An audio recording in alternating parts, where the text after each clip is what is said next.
Partai Golkar diingatkan, jangan tunjuk yang bukan orang asli Papua jadi Ketua DPR Papua.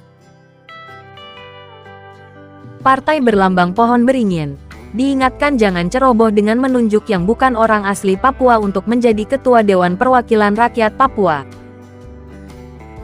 Hal tersebut diingatkan oleh seorang aktivis TABI, Aris Kreta, kepada wartawan, Minggu tanggal 14 April tahun 2024.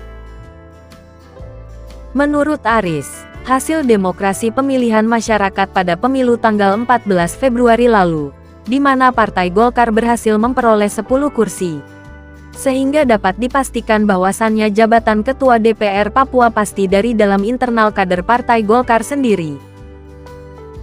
Nah, pada hasil pemilu tanggal 14 Februari lalu, Partai Golkar sebagai pemenang pemilu di Papua, dengan mendapatkan 10 kursi, ucap aktivis TABI itu.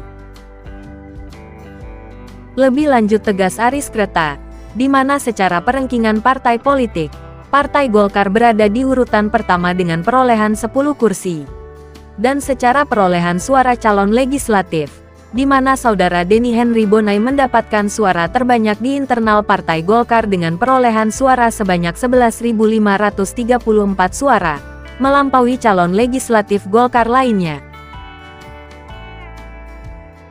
Dengan hasil tersebut, ujar Aris, maka Partai Golkar pun tak sulit dalam memutuskan siapa yang layak jadi Ketua DPR Papua.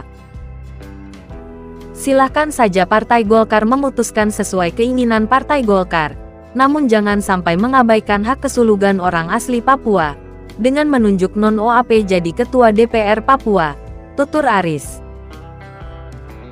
Dalam pengamatannya, tegas Aris lagi, bahwasannya Partai Golkar telah menerbitkan surat dengan nomor Sun-Datar 3559-Golkar-4 Romawi 2024, tanggal 4 April tahun 2024 tentang daftar bakal calon kepala daerah atau wakil kepala daerah kader Partai Golkar pada Pilkada 2024, yang ditandatangani oleh Wakil Ketua Umum Partai Golkar, Ahmad Doli Kurnia Tanjung.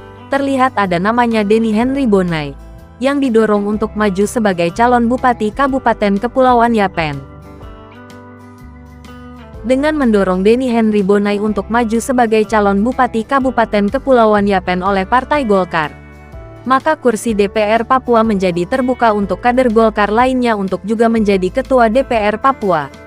Maka dalam penunjukan kursi Ketua DPR Papua harus orang asli Papua, dengan melihat 9 kader Partai Golkar yang ada, khusus orang asli Papua ditunjuk untuk menjadi Ketua DPR Papua, ungkapnya.